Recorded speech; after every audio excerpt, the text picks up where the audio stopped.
Нямірнае неба, дроны і знішчальнікі па-над жлобінам. У шоку ад цэнаў, чаму сёлетні ўраджае і чынныя гародніны гэткі дарагі.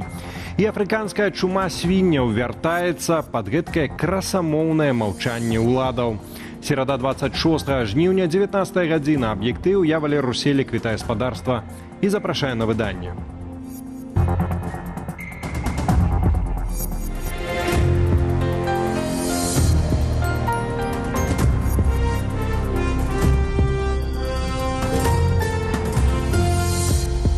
Пункт пропуску «Красны камень» на мяжы Беларусі і Расіі зноўку зачынялі. Прычынаю стаўся дрон, што ўпаў папросту на дарогу. Пра гэта журналістам «Зеркала» паведамілі ў памежнай службе ФСБ Расіі. А гук, падобны да палёту рэактыўнага беспілотніка, чулі ў небе над жлобінам. Неўзабаве пасля гэтага над горадам нізка пралятаў знішчальнік. Пра палёты, якія мелі месца напярэдадні ўвечары са спасылкаю на допісы, у сацыяльных сетках паведаміла выданне «Флагшток». Дрон чулі ў раёне Лебядзёўкі, ў 16-м мікрараёне, у пасёлку Рабочы і мікрараёне Заходні. Праз нізкую воблачнасць БПЛА відаць не было. Затое некаторыя карыстальнікі бачылі знішчальнік над цэхамі беларускага металургічнага заводу і над цэнтрам гораду. Адметна, што пра ўзлёт 3 знішчальнікаў Су-30 ва ўсходняй Беларусі паведамлялі ўкраінскія маніторынгавыя каналы. Паведамлення ўладаў на гэты конт не было. Вайскова-патрыятычнай падрыхтоўкі зашмат не бывае, прынамсі ў Беларусі. Неўзабаве ёю зоймуцца і навучэнцы каледжаў. У новым навучальным годзе іх пачнуць адпраўляць на навучальныя зборы на базе вайсковых частак. Сёлета зборы будуць доўжыцца 5 дзён, а ўжо з наступнага навучальнага года 10. Пра гэта паведаміў міністр адукацыі Андрэй Іванец. Раней падобныя зборы для навучэнцаў каледжаў таксама праводзіліся, але не па ўсёй краіне і не ў адзіным фармаце. Цяпер Міністэрства адукацыі хоча зрабіць іх сістэмнымі. Сёлета абавязковыя зборы ў вайсковых частках упершыню праводзілі для навучэнцаў 10 класаў. Яны пачыналіся 25 траўня і доўжыліся 10 дзён. Морква, бульба, цыбуля і нават буракі. Цэны на гэтую папулярную гародніну ў Беларусі ўзляцелі ўгару. Падавалася б, на носе восень, час ураджаю, але прыгатаваць борщ з папулярных прадуктаў абыдзецца нам значна даражэй, чымся яшчэ пару месяцаў таму. Чаму гэтак адбываецца, высвятляў Віталь Бабін. Цэны, ад якіх беларусы ў шоку. Лилия белорусская. Очень вкусно. 6,50. Вот это помельче 5,50. Як сведчыць Белстат, толькі за ліпень цэны на папулярную гародніну для гэтак званага баршчавога напору выраслі як на дражджах. Гэтак бульба падаражэла ў параўнанні з чэрвенем на 10%, цыбуля больш як на 16,5%, морква на 20%, а буракі дык на агул больш як на палову.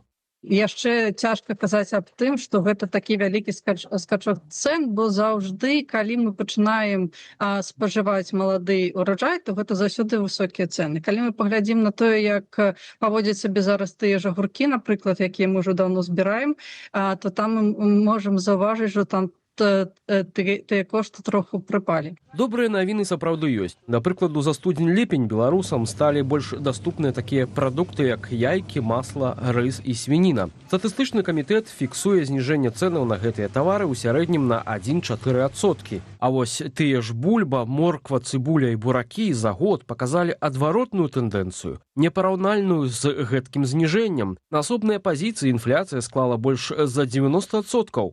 Людям должно быть по карману самое простое. Капуста, лук, картошка, морковка, яблоки.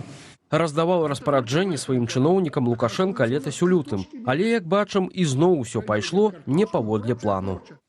У першую чаргу, канешне, гэта паўплывае на людзей з невысокімі даходамі. Па-першае, на пенсіянераў, на сем'і з дзецьмі, на тых людзей, якія атрымліваюць невялікую зарплату. Чым ніжэй доход у чалавека, чым большая частка гэтага доходу ідзе на прадукты. Зрэшты, летась беларусы сутыкнуліся не толькі з высокімі цэнамі на папулярную гародніну, але і з адсутнасцю прадукту, якога заўсёды было ў дастатку – бульбы. Ажыятаж тады каментавалі карыстальнікі сацыяльных сетак, фермеры, чыноўнікі і прапагандысты. А Лукашенко тлумачыў дэфіцыт праблемамі ў суседняй краіне. Спрос на картофель будет колоссальный, потому что на главном нашем рынке в России гибель большая по картофелю. Адметна, што інфляцыя на харчы за першае паўгоддзе склала толькі 1,5%, агулам жа за 7 месяцаў крыху больш за 3. Паводле прагнозу ўраду, па выніках 2026 года рост цэнаў на тавары і паслугі не мусіць перавысіць 7%. Віталь Бабін, Белсат. Успышку афрыканскай чумы свіней выявілі на прыватным падвор'і ў вёсцы Турок на Гомельшчыне. У звязку з гэтым ва ўсім Петрыкаўскім раёне ўлады ўвялі карантын. А вось паведамілі пра пошасць зусім не яны. Пра сітуацыю стала вядома з дакументаў, якія трапілі да ініцыятывы «Белпол». Тэму працягне Аліна Скрабунова. Вёску Турок аднеслі да асяродку захворвання. Найбліжэйшыя да яе вёскі Ільіч і Вышалаў да пагрозлівай зоны, а ўсю тэрыторыю Петрыкаўскага раёну да зоны назірання. Пра гэта сведчыць пастанова Петрыкаўскага райвыканкаму і даведка, падрыхтаваная галоўным ветэрынарам раёну Михаилом Мазуркевичем. Дакументы атрымаў Белпол. Опасности для здоровья людей АЧС не несет никакой, то есть люди не заражаются, не болеют, не переносят, кроме как на своей одежде, на своих руках, простая гигиена. Это опасно именно экономически. Да, свиноводство – это очень-очень значительная часть белорусского сельского хозяйства. Жорсткія захады уведзеныя ў вёсцы Турок. Па-першае, на прыватным падвор'і, дзе выявілі АЧС, знішчылі ўсё пагалоўе свіней. Па-другое, у вёсцы пастанавілі знішчыць усіх падзяжных жывёлінаў, а таксама забаранілі ўваход і ўезд старонніх асобаў. На тэрыторыі ўсяго Петрыкаўскага раёну увялі забарону на вываз і рэалізацыю жывых свіней і мяса. Ветэрынарнай службе сярод іншага даручылі даследаваць усе прыватныя падвор'і ў населеным пункце Турок, даць тлумачэнні і ўказанні наконт АЧС. Такім чынам, улады намагаюцца стрымаць распаўсюд захворвання і захаваць уласнае пагалоўе свіней. На думку Лысянкова, метад забароны і пакарання не самы эффектыўны. Как обстоят дела в Польше? Если вдруг какая-то вспышка у населения даже, населению компенсирует полностью затраты по поголовью, которые условно надо было убить и ликвидировать. А у нас мало того, что не компенсируют, так еще и штраф дадут, что не соблюдал карантинные меры. Лысянкоў адзначае, што ў Польшы для барацьбы з вірусам найперш змяншаюць тэрыторыю рассялення дзікоў, асноўных пераносчыкаў інфекцыі. Самая вялікая ўспышка афрыканскай чумы свіней у Беларусі адбылася ў 2013 годзе на Гарадзеншчыне. Каб спыніць вірус, улады загадалі знішчыць дзесяткі тысячаў свіней і на фермах, і ў прыватных дамах. Аліна Скрабунова, Белсат.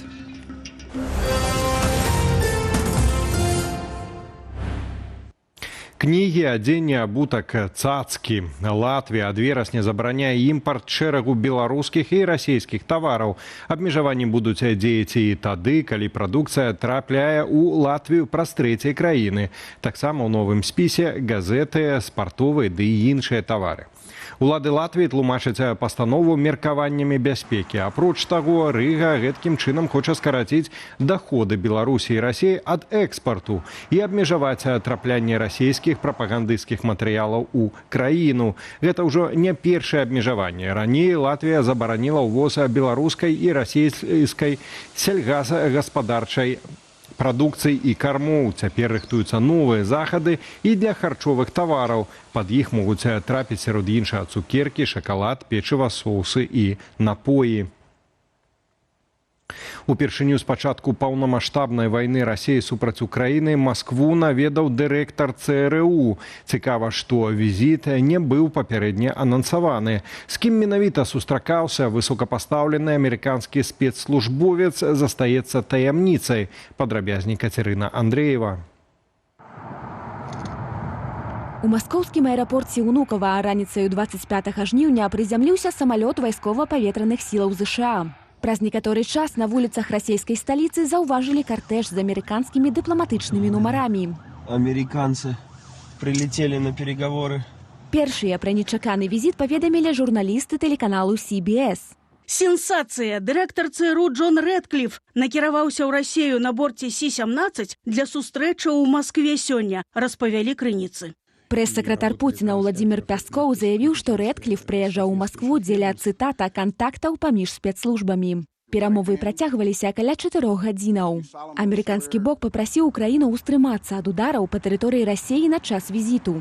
Пазней стала вядома, што Пуцін у гэты ж дзень падпісаў адразу 3 сакрэтныя ўказы. Апошні раз кіраўнік ЦРУ быў у Маскве ў канцы 21-го года. Тады амерыканская выведка засцерагала Расею ад нарошчвання войскаў на мяжы з Украінаю. Паводле адной з версіяў, мэта сёлетняга візіту папярэдзіць Пуціна ў звязку з планамі мабілізацыі і магчымымі правакацыямі ў дачыненні краінаў НАТО. Адметна, што перад тым Рэдкліф наведаў Рыгу.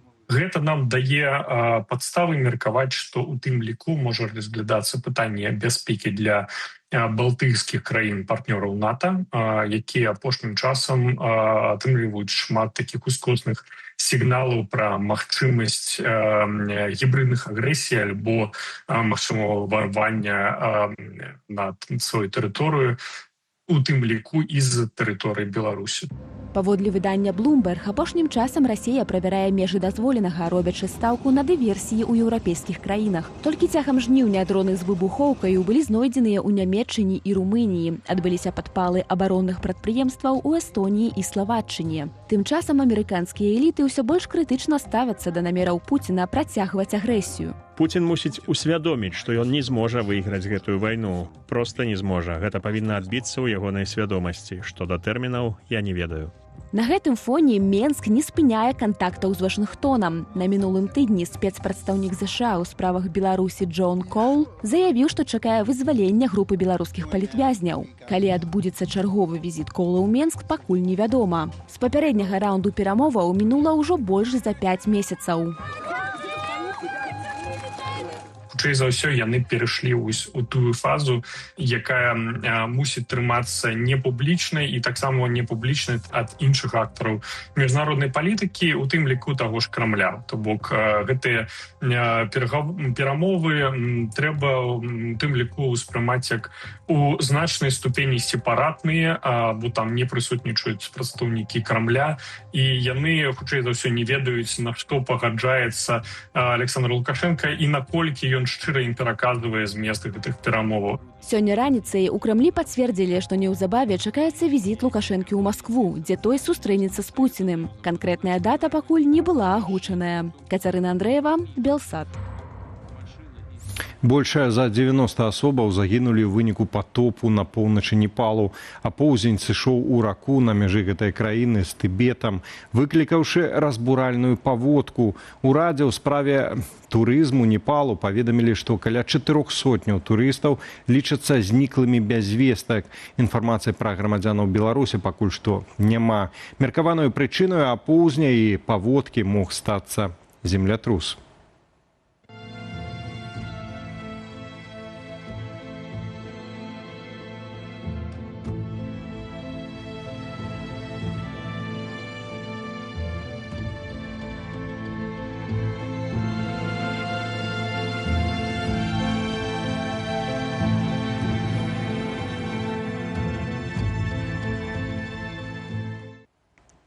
Варшаўская пракуратура не будзе распачынаць крымінальнай справы аб знікненні Анатоля Котава, паведамляе выданне «Жэчпасполіта». У сваім адказе журналістам пракуратура спасылаецца на тое, што Котаў не грамадзянін Польшчы, дзеянні супраць яго не адбываліся на тэрыторыі Польшчы і няма падставаў сцвярджаць, што грамадзяне Польшчы маглі б быць датычныя да імавернага здзяйснення злачынства.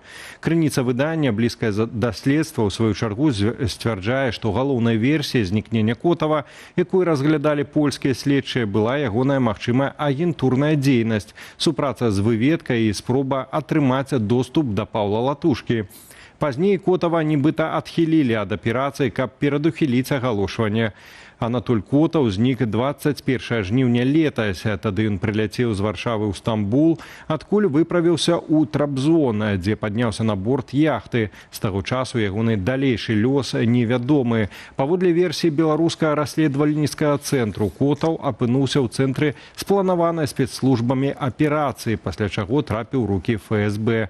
У 2020-м Котаў, тагачасны працаўнік кіраўніцтва справамі Лукашэнкі, падтрымаў паслявыбарчыя пратэсты, а пасля выехаў у Польшчу. У Беларусі яго завочна асудзілі да 12 гадоў зняволення.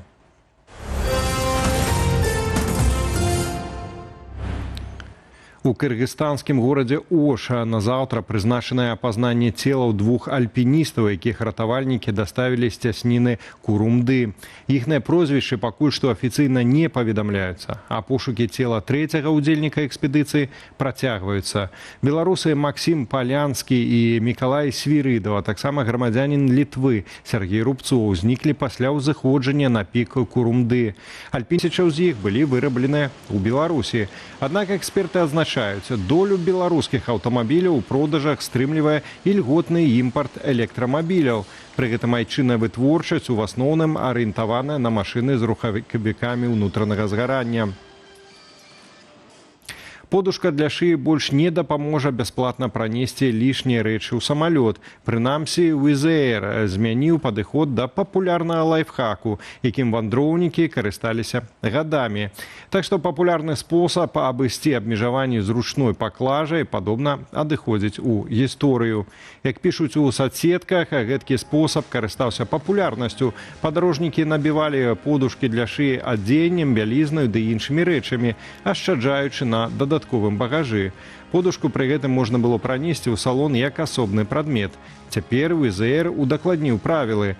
Подушка для шыі не лічыцца дадатковую бясплатную рэччу, і калі пасажыр хоча ўзяць яе на борт, яна павінна змяшчацца ў дазволеную ручную паклажу. А калі подушка разам з усім астатнім выходзіць за нормы паводле памераў альбо колькасці рэчаў, авіякампанія можа запатрабаваць даплату. У аб'ектыве на сёння ўсё, болей навіна ў нашых сацыяльных сетках і на старонцы Белсат.eu. Ну, інфармацыйны вечар працягваецца, спадарства чакае студыя Белсат, якую мы правядзем сёння разам з маім калегам, вечна энергічным Алесем Залевскім. Так, вітаю спадарства. Сёння ў студыі Белсат людзі з надпісам «Прэса» страляюць з аўтаматаў. Школьнікаў і навучэнцаў адпраўляюць на вайсковыя зборы. У гэты час дырэктар ЦРУ нечакана ляціць у Маскву. Чаго чакаць Беларусі ад новай эскалацыі? Спытаем Ігора Тышкевіча. А з Александром Кныровічам разбяромся, чаму дзяржава 20 гадоў ратавала савецкія заводы, а цяпер легендарную фабрыку Алеся проста ліквідуюць. Ну і не адыходзім ад традыцыі, апытанка для нашых цудоўных гледачоў-глядачак чакае таксама.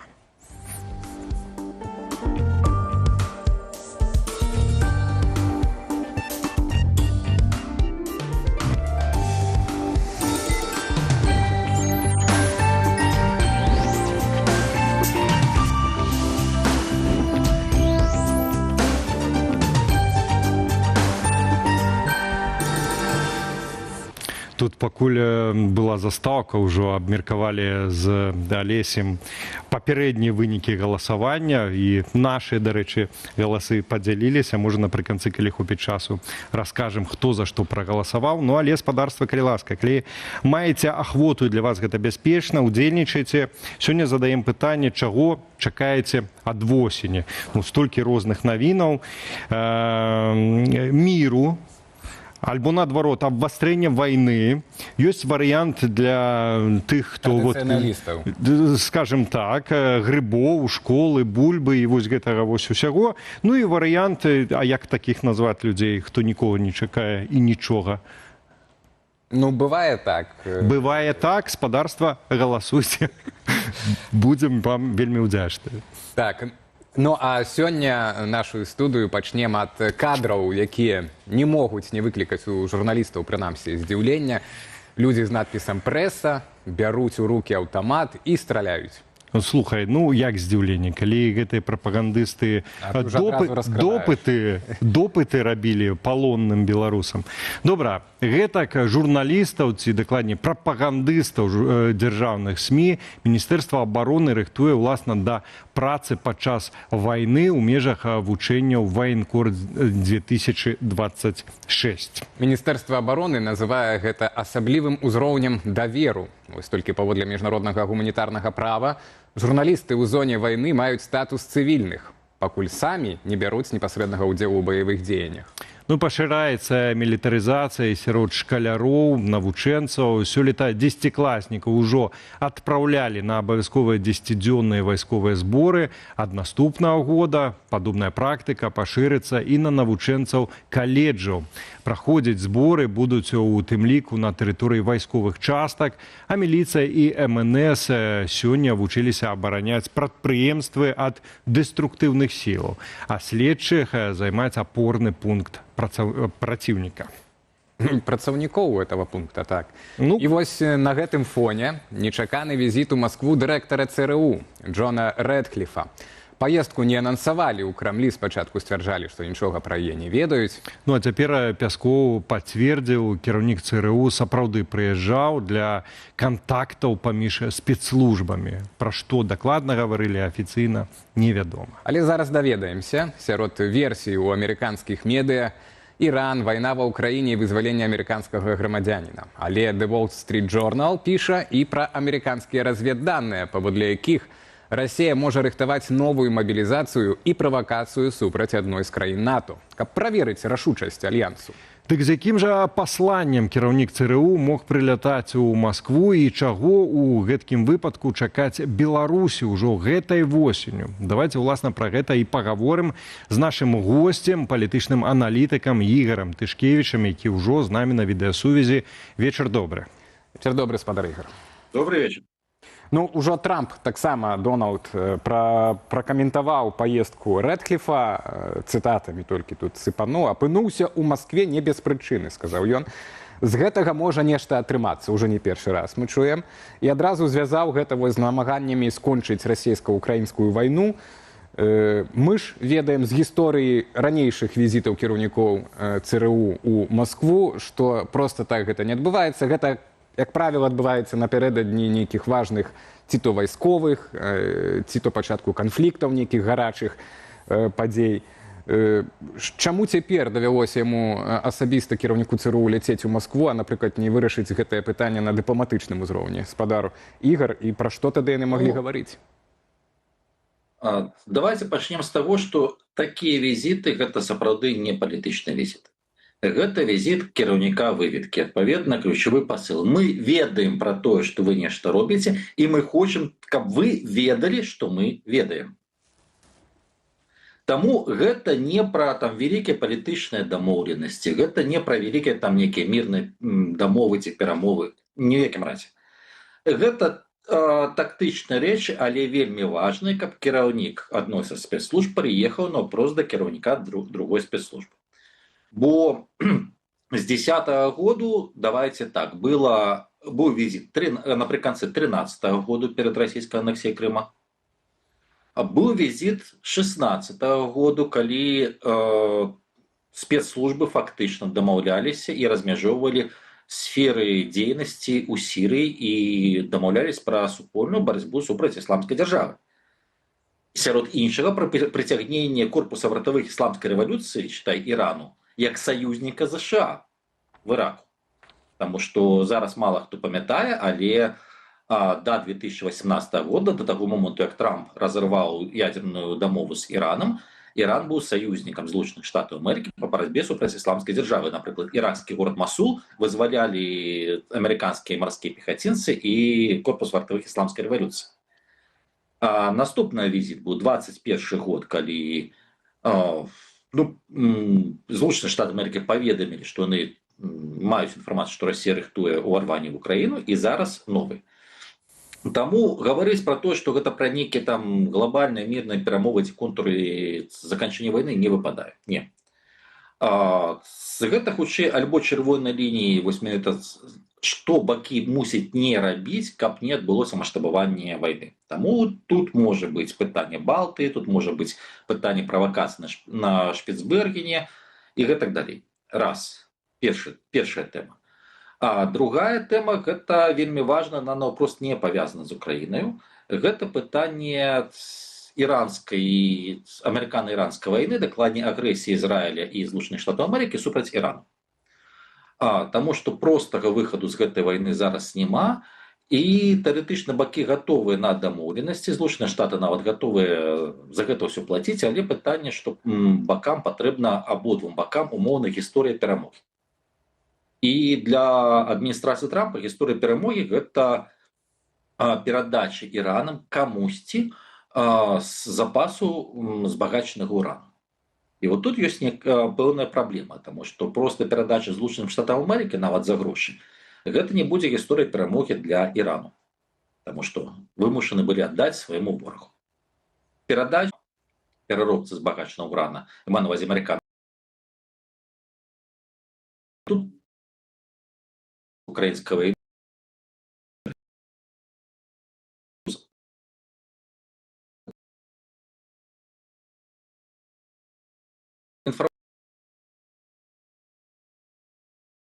ўзровень кіраўніка цэнтральна-разведвальнага ўправлення. Ну просто гэта не ягоны ўзровень. Ну за адным выключэннем, калі гэта быў там кіраўнік рэальна амерыканскай рэзідэнтуры на всю Расію, што малаверагодна. Вось. І яшчэ адна тэма, гэта цалкам можа быць, гэта абмеркаванне перамір'я, магчымага перамір'я на вадзе. Гэта азначае спыненне атак на парты, на караблі у Чорным, магчыма, Азовскім моры. Гэта ўжо расійска-украінская вайна. Так. Ну, шмат тэмаў, спадару Ігар, шмат тэмаў. Мы тут з Беларусі, і думаючы пра аўдыторыю ў Беларусі, чакаем на восень, якія пакасці можа з боку Расіі так у нашым рэгіёне зноў адбыцца, так, бо і так краіна жыве тымі вайсковымі пастаяннымі зборамі, ну а ў нас такая хада рэчаў у Беларусі цяпер, што адбываецца на дзяржаўным узроўні ў Расіі, рэхам адразу адбіваецца і ў Беларусі, таму нам цікавы перадусім вось гэты сцэнар магчымага абвастрэння эскалацыі расійскай вайсковай на тэрыторыі Еўропы, ці то краін Балтыі, так, ці то мы ўжо ведаем і так пра дзіўныя інцыдэнты там у аэрапорце ў Нямеччыне, зброевы завод у Італіі. Як вы... Ну і таксама канкрэтныя пагрозы з боку Лаўрова і Медведзева, таго ж Пуціна нават гучаць датычна краінам, которые падтрымліваюць Украіну, так, зброяй і так далей. І таму тут, ну, для нас, нам так здаецца, самае відавочнае, што так, сапраўды нейкія чырвоныя лініі Расія мае намер перакрочыць чарговы раз датычна вось эскалацыі ў Еўропе.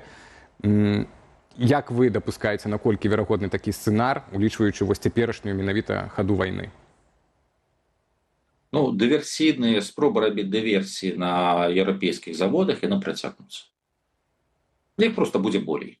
Ну, вось спробы рабіць дыверсіі на нейкіх аб'ектах інфраструктуры так, прычым часта густа гэта могуць быць дыверсіі, умоўна кажучы, з залучэннем грамадзян і іншых дзяржаў, то бишь не Расійскай Федэрацыі. Гэта можа быць. Калі мы гаворым пра вайсковыя нейкія правакацыі на мяжы, ну, я не думаю, што гэта будзе датычна Польшы. Таму што зараз няма такіх сілаў, каб уваходзіць у канфрантацыю з Польшай, плюс у выпадку Польшы ўсё ж такі рэакцыя Злучаных Штатаў Амерыкі і іх хаўруснікаў па НАТО, она будзе больш хуткай. Калі казаць пра канфрантацыю і нейкія правакацыі што да Літоўскай рэспублікі, ну, амаль тое ж сама, толькі тут драйверам проста аказання дапамогі будзе Польша. Эстонія, адпаведна, ёсць хуткая рэакцыя Фінляндыі. Ну і застаецца Латвія. Тым болей, што калі паглядзець зараз расійскую прапаганду афіляваную з беларускую, то з усіх краінаў Балты Латвію робяць, ну, ці не найбольш такой дэманічнай краінай. Ну і апошнія месяцы міграцыйны крызіс з боку Беларусі на межах еўразвязу назіраецца толькі з Латвіяй. Там каласальны рост, там тысячы спробаў пранікнення мігрантаў у гэтую краіну. У Літве нашмат менш, а ў Польшы амаль няма. Ну, з Польшай ёсць перамоўны трэк з Літвой будзе, ёсць надзея, скажем так, на аднаўленне транзіту. Латвія. Вы кажаце, што Латвія гэта такое, ну, слабое звено ў гэтай гісторыі. Ну, таму што, па-першае, ёсць кампактнае пражыванне неграмадзянаў, б, адсутнасць вялікіх груповак войскаў, в, цяжкасць у рэакцыі з боку, назовем так, моцных суседзяў, таму што, яшчэ раз, для Польшы ключавой гэта Літоўская рэспубліка, для Фінляндыі ключавой Эстонія. Латвія выпадае з гэтай формы. Гаспадар Ігар, ну то вось падышлі мы да гэтага пытання. Маем больш-менш так уяўленне, якія могуць сцэнары падзеяў развівацца. Лукашенко ўжо публічна адхрысціўся ад наўпроставага ўдзелу ў вайне, у інтэрв'ю але рабі, яшчэ на пачатку лета.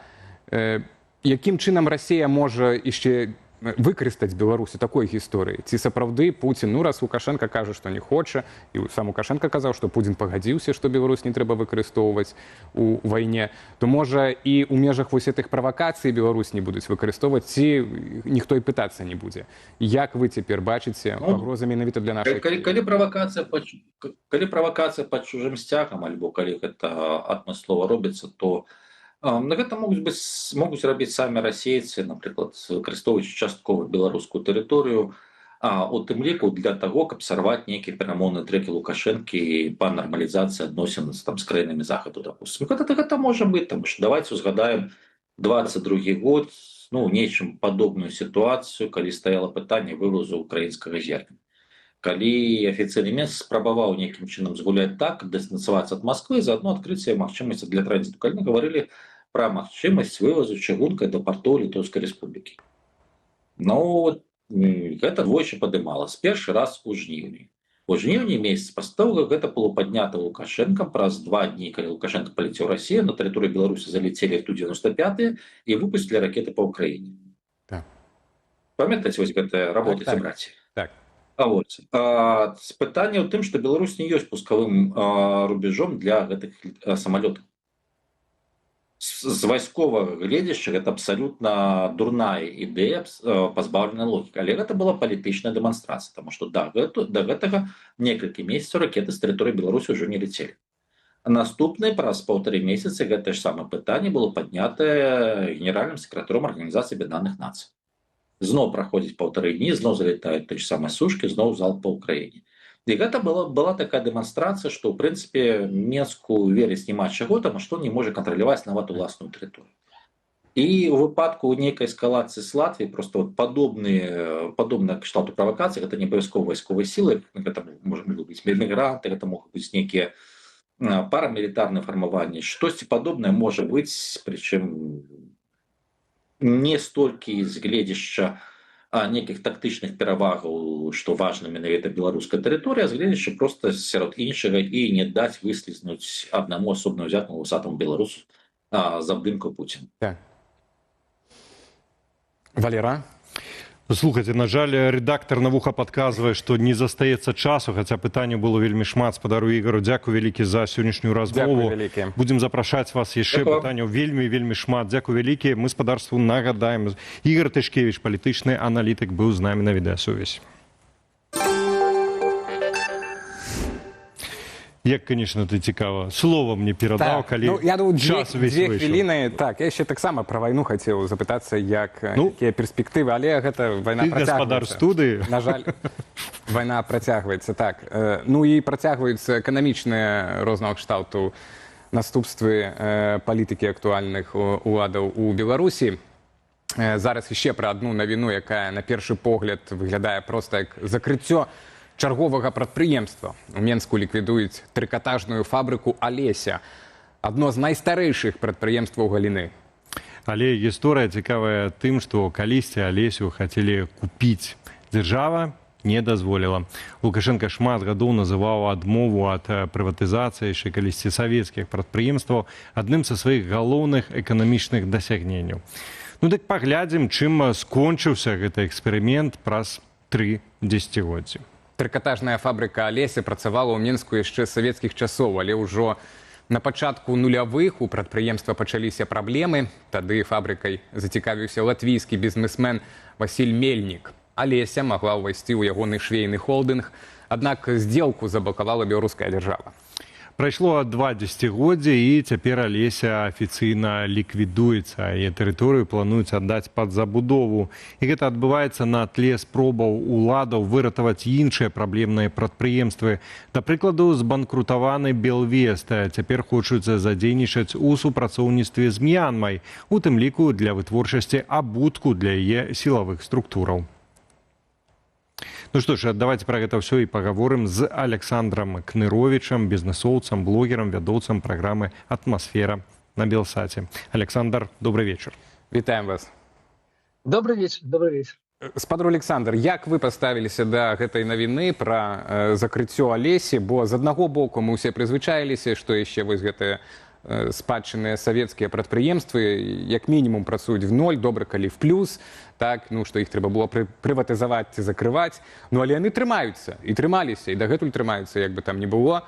Ну, а вось Алесю закрылі. То бок, што гэта за інцыдэнт, скажам так? Гэта выключэнне вось з гэтага правіла беларускай каманднай эканомікі, так? Ці ўсё-такі такі заканамерны фінал, які чакае, ну, вот все такога кшталту прадпрыемствы? Но мы повинны разуметь, что, конечно, держава падтрымлівае толькі гігантаў, толькі, відаць, такія вельмі заўважныя прадпрыемствы кшталту МТЗ, МАЗ, Амкадор, Горизонт, может быть. Але мы бачым шмат прадпрыемстваў, калі можна так казаць, другого ўзроўня, якія банкрутуюцца, нягледзячы на тое, што туды былі вкінуты десяткі мільёнаў долараў дзяржаўных інвестыцый, то бок гэтыя грошы былі взятыя з гаманцоў звычайных беларусаў, так?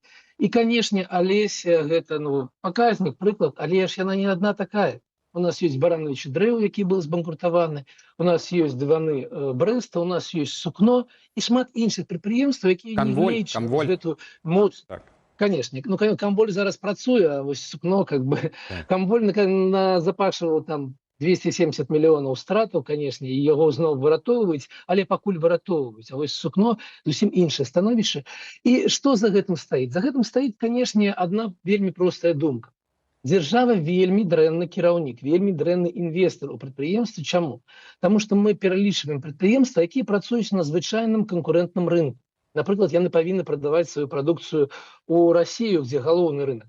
І там іх сустракаюць такія ж самыя, але ўжо прыватныя расійскія прадпрыемствы ці кітайскія прадпрыемствы. І, канешне, беларускія дзяржаўныя прадпрыемствы у першую чаргу з-за вельмі дрэннага, вельмі слабога менеджмента, менавіта кіравання. І яны не вытрымліваюць гэту канкурэнцыю і ідуць банкрутства. Я падкрэслю, што такіх прадпрыемстваў шмат. Алеся зусім не адна такая. І, канешне, калі б і МАЗу, і МТЗ, і іншым далі магчымасць не забирать гроши з бюджета, раз на 3 гады не ўкидывать туда десятки и сотни миллионов долларов, то яны таксама сегодня пошли бы под закрыццё.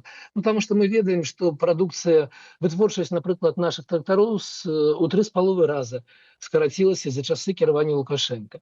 А от наших гэтых самых МАЗаў, ну, калісьці было каля 50 тысяч штук, гэта был рэкорд у год. У гэтым годзе будзе меней за 10 тысяч штук, то бок скарачэнне ў 5 разоў. І так далей. Таму вось гэта, знаете, ведаеце, выратаванне Лукашенко прадпрыемстваў, гэта, конечно, ілюзія, на якую пашло вельмі шмат дзяржаўных грошай.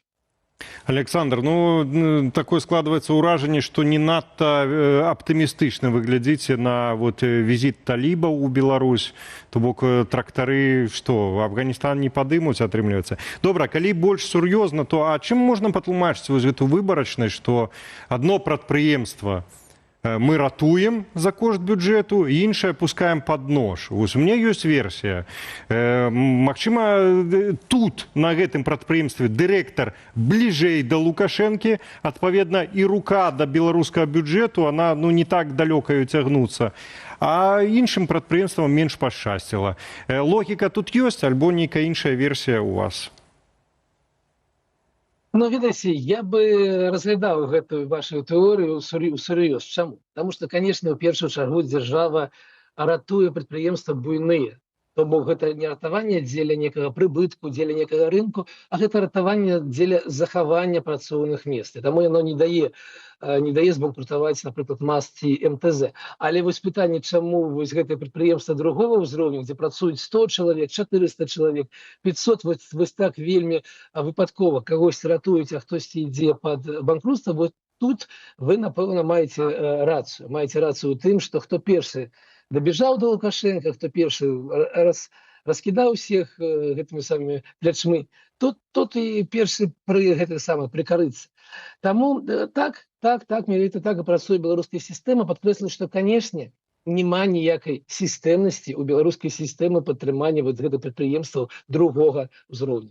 Спадар Александр, але вось калі умоўна кажучы, удалося тады правярнуць гэтую здзелку прыватызацыйную вот з латвійскім бізнесоўцам, і Алеся стала прыватнай, там яшчэ там нейкія прадпрыемствы ў Бабруйску, так, буйное прадпрыемства Легпрамаўскае таксама, напрыклад, бы стала прыватнай. І што? Ад гэтага б яны выйгралі б канкурэнцыю? То бок вось адзінага, чаго не хапае сённяшняй беларускай эканоміцы і беларускай сістэмы вось гэтым всем прадпрыемствам, прамысловасці, которая в нулях, а нават в мінусах адносна роста, так, мінулых гадоў знаходзіцца ва ўсёй краіне. Вось адзінае, чаго не хапае, это толькі менеджераў, так, ці там сістэмы новай сучаснай менеджмент. Ці тут павінен быць татальны ўжо проста перагляд эканамічных магчымасцяў, як Беларусь цяпер можа на чым зарабляць, на якіх прадпрыемствах, улічваючы зусім уже іншую эканоміку, якая была ў савецкія часы, калі это Алеся і засноўвалася.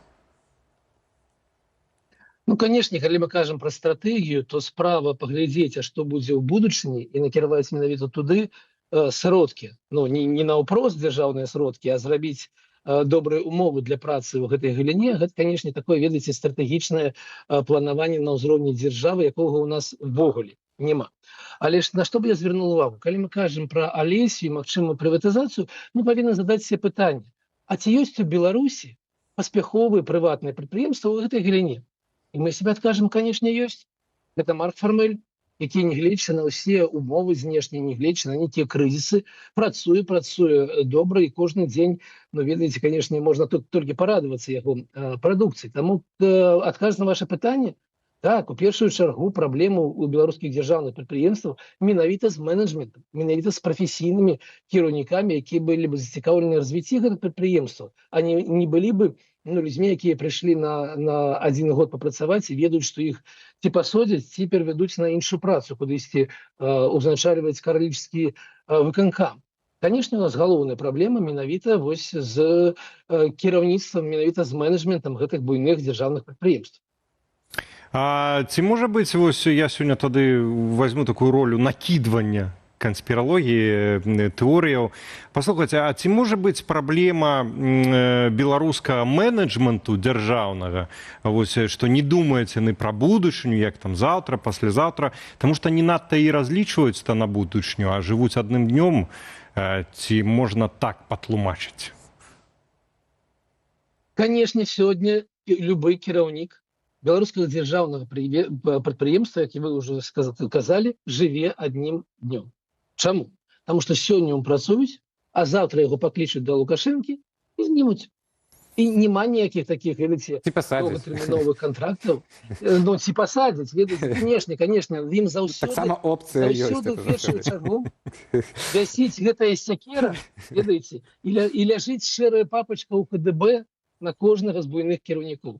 Таму, канешне, ён, калі прыходзіць на сваю працу, ён не думае аб тым, як будзе прадпрыемства развівацца наступныя 5-10 гадоў. У яго няма ввогуле гэтай думкі. Он думае пра сёння, думае пра заўтра, ну і думае пра тое, што яму адсякуць галаву паслязаўтра.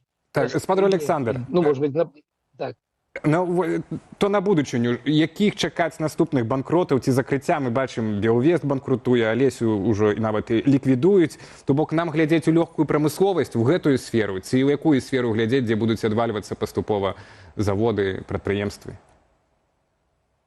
Ну, ведаеце, канешне, вельмі гэта трудна прадказальна. Можна прадказаць толькі банкрутства Валберіса, напэўна, у хуткім часе. А вось наконт беларускіх прадпрыемстваў, канешне, нужно глядзець на яго, на кожнае прадпрыемства асобна і даваць такія прагнозы. Я не магу даваць прагнозы па асобным галінам. Мы бачым, што ў электропроме вялікія праблемы, але розныя прадпрыемствы знаходзяцца на рознай стадыі. Можна казаць, што ўвогуле ёсць праблемы кіраўніцтва з дзяржаўнымі прадпрыемствамі, і яны ўсе, калі не аказваюць ім падтрымку, ну амаль усе, калі выключна толькі прадпрыемствы, якія знаходзяцца на рынку, дзе ёсць манаполія, кшталту Крышталь, ну, водачная манаполія кшталту Нёмана ці іншых, так, вось там ёсць прыбытак. А ўсе астатнія знаходзяцца пад такой самай прагрозай, як і фабрыка Алесі, і пытанне толькі, колькі яшчэ дзяржава будзе падтрымліваць іх, ратаваць за кошт вашых народных грошай. Ну, я думаю, адказ вядомы, колькі. Столькі, пакуль будуць грошы на гэта, вот скончыцца. І дзякуй вялікі вам за размову. Александр Кнырович, бізнесовец, блогер, вядоўца праграмы «Атмасфера» на Белсаце быў з намі на відэасувязі. Ну, а цяпер перайдзем да нашай традыцыйнай рубрыкі агляду жыцця ў рэгіёнах, якую мы робім разам з БГ Медыя. Пачынаем ад Полацку, з поўначы Беларусі. Там каля Барысавага камня спілавалі старыя таполі. Як паведаміла краязнаўчая суполка «Полацк. Мінула і сучаснасць», у мінулую суботу моцны вецер адламаў вялікую галіну адной з таполяў побач з Барысавым камнем на верхнім замку. Ну і ў выніку мясцовыя службы пастанавілі прыбраць не толькі пашкоджанае дрэва, але і суседнія. Паводле відавочцаў, другая таполя, што расла бліжэй да гістарычнага валуна, спілоўванню не паддавалася. Нават некалькі разоў рваліся вяроўкі падчас валкі ствала. Пасля знікнення дарослых дрэваў прастора пры верхнім замку стала выглядаць пустой, наракаюць мясцовыя жыхары. Можна заўсёды забудаваць. Ёсць такая традыцыя. Газасілікатнымі блокамі. А чаму не? У Берасці тым часам на поўдзень, заходні поўдзень, у Берасці на маленькую дзяўчынку у краме упаў гульнявы аўтамат. Дзіця атрымала траўмы галавы і рукі. Давялося нават зашываць скуру галавы. Пераломаў, на шчасце, няма, паведаміла маці пацярпелую трэц. Берасцейка разам з дачкою зайшлі ў краму «Хіт» на вуліцы Рабінавай. У пэўны момант жанчына адлучылася, каб сабраць пакет. Дзяўчынка засталася каля гульнявога аўтамата. Маці пачула крык дзіцяці і ўбачыла дачку на падлозе. Аўтамат ляжаў зверху. Са словаў жанчыны, канструкцыя не была замацавана, яе пальцам можна перакуліць. Яна таксама сцвярджае, што ўладальніца апаратаў не лічыць патрэбным замацаваць яго і не папрасіла прабачэння.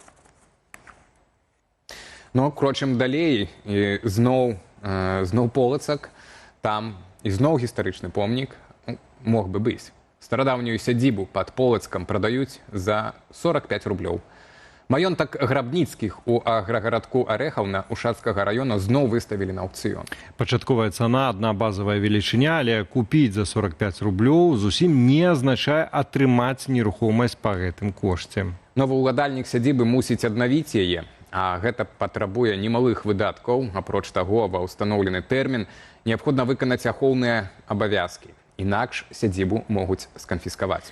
Ну а з гэтым не заржавее, як паказвае практыка. Тым часам цагляны дом плошчаю 510 квадратных метраў стаіць на беразе возера Арэхаўна. Рынкавы кошт аб'екту ў 2024 складаў прыкладна 301 тысячу рублёў, ну а цяпер паводле абвесткі перавышае 305 тысячаў. Так, ну, тут не... Так, тут датычна апошняй навіны прыгадваецца эта гісторыя. Мала таго, купіць і аднавіць, а пасля яшчэ трэба быць лаяльным для ўладаў, каб улады вырашылі не пазбавіць себе гэтай нерухомасці, так як это здарылася сядзібай у Падароску. Там уладальнік выкупіў таксама і ўклаў больш за $1 000 000 у кансервацыю, так і вось гэтую забеспячэнне сядзібы, а пасля апынуўся за кратамі.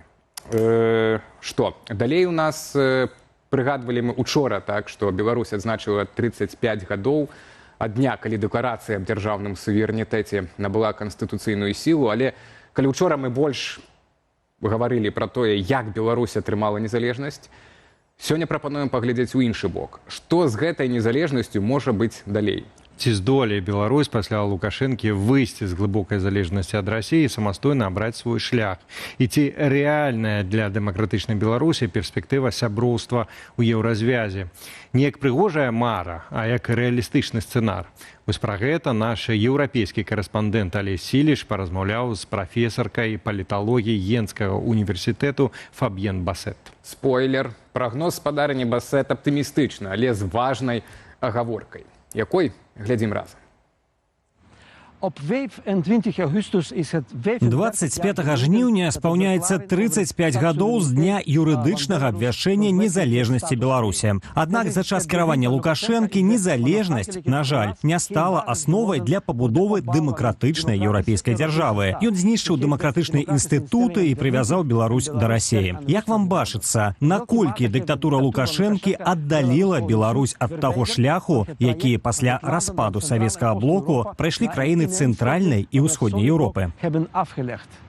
Ja, welke mate? Wel in heel sterke mate, dat is duidelijk. Наколькі? Ну, вельмі моцна, гэта відавочна. Калі параўнаць з краінамі цэнтральнай і ўсходнай Еўропы, такімі як Польшча, Угоршчына, Чэхія ці Славаччына, то, вядома, розніца вялікая. Гэтыя краіны ўжо ў пачатку 90-х гадоў адразу пастанавілі ўзяць курс на еўразвяз. Яны таксама добра ведалі, што гэта азначае, а менавіта, што ім трэба будзе неадкладна правесці далёкасяжныя палітычныя рэформы. Як гэта стала магчымым там? Часткова таму, што там існаваў моцны еўрапейскі рух, які таксама верыў у сацыял-дэмакратыю. Ім удалося заручыцца падтрымкай насельніцтва. Калі паглядзець на Беларусь, то мы, канешне, ведаем, што Лукашенко быў абраны прэзідэнтам дэмакратычным шляхам. Але насамрэч ён не хацеў ісці еўрапейскім шляхам. Не думаю, што ён калі-небудзь сапраўды гэта абяцаў. Але адразу пасля выбараў ён пачаў разбураць тыя яшчэ вельмі маладыя дэмакратычныя структуры, якія існавалі. Вядома, гэта было не так складана, бо іх яшчэ было няшмат. І ён працягвае гэты курс да сённяшняга дня. І гэта, вядома, велізарная розніца, калі паглядзець на цэнтральную і ўсходнюю Еўропу, на такія краіны, як Польшча, Чэхаславаччына і Угоршчына.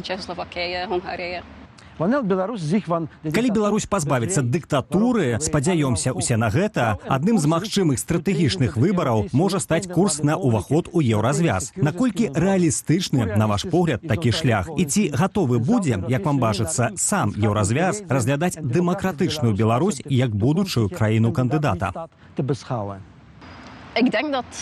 Я думаю, што стратэгія еўрапейскага курсу з перспектывай магчымага ўваходу ў еўразвяз, безумоўна, ёсць адным з варыянтаў, але хутчэй у вельмі доўгатэрміновай перспектыве. І я думаю, што пра дэмакратычны рух Беларусі таксама гэта ведае. Яны разумеюць, што ў кароткатэрміновай перспектыве гэта зусім нерэалістычна, але сама амбіцыя калі-небудзь далучыцца да еўразвязу можа дапамагчы правесці ўсе неабходныя рэформы. Канчатковай мэтай, магчыма, і будзе ўваход у еўразвяз, але гэта, безумоўна, не пытанне кароткатэрміновай перспектывы і не варта спрабаваць фарсіраваць гэты працэс. Верагодна, і насельніцтва пакуль гэтага не чакае. Таму частка насельніцтва можа лічыць: магчыма, калі-небудзь, але давайце будзем рэалістамі і спачатку засяродзімся на ўсіх неабходных рэформах. Я думаю, пытанне таксама было ў тым, ці лічыце вы, што еўразвяз гатовы разглядаць Беларусь як дзяржаву кандыдата. Так, я, безумоўна, ў гэта веру і думаю, што такая магчымасць існуе. Чаму я так думаю? Бо ёсць шэраг адданых саюзнікаў прадэмакратычнага руху Беларусі. Гаворка ідзе пра такія дзяржавы чальцы еўразвязу, як Літва, Польшча, а таксама Швецыя. Гэта краіны, якія, калі дойдзе да таго, што Лукашенка будзе адхілены ад улады, застануцца вернымі гэтаму руху і таксама будуць выступаць унутры еўразвязу за магчымую еўрапейскую будучыню Беларусі. Бо яны, натуральна, бачаць сувязь паміж гэтымі рэчамі. Дэмакратызацыю Беларусі яны таксама будуць звязваць з магчымым уваходам у еўразвяз. Вядома, будзе як мінімум столькі ж дзяржаваў чальцоў еўразвязу, якія палечаць гэта вельмі дрэннай ідэі. Відавочна таму, што яны баяцца, што Расія прыме вельмі сур'ёзныя захады ў адказ на ідэю магчымага ўваходу Беларусі ў еўразвяз. І мы бачым гэта, напрыклад, у выпадку іншых краінаў, такіх як Грузія. Там назіраецца такая ж дынаміка. Гэта таксама заўсёды адны і тыя ж краіны, што выступаюць супраць Расіі, і адны і тыя ж краіны,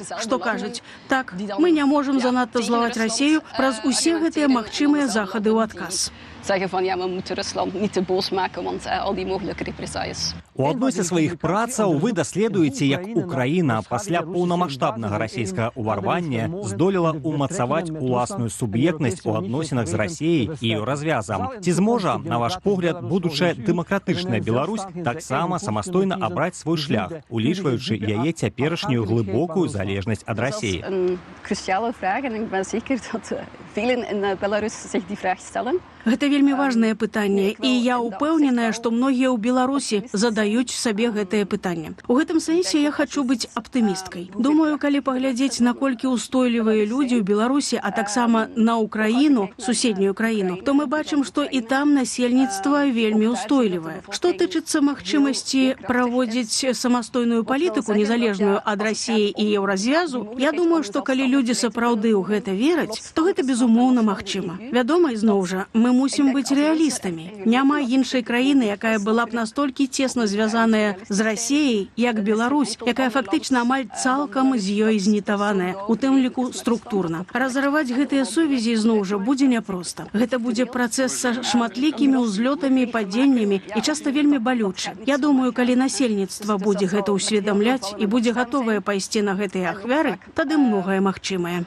Ja, heel pijnlijk. У савецкі час Беларусь была адной з найбольш эканамічна і індустрыйна развітых рэспублік СССР і мела высокі адукацыйны патэнцыял. Дыктатура Лукашэнкі відавочна адкінула краіну назад. Аднак будучая дэмакратычная Беларусь наўрад ці захоча быць доўгатэрміновым рэцыпіентам еўрапейскай дапамогі. Як я бачу, ёй патрэбныя не столькі грошы ад еўразвязу, колькі выразныя арыенціры для правядзення рэформаў, самастойнага эканамічнага развіцця і сапраўднага рыўка наперад. Усе неабходныя рэсурсы для гэтага ў краіны ёсць. Якія менавіта арыенціры, на ваш погляд, можа прапанаваць Беларусі еўразвяз? Ja, dat is een heel brede vraag.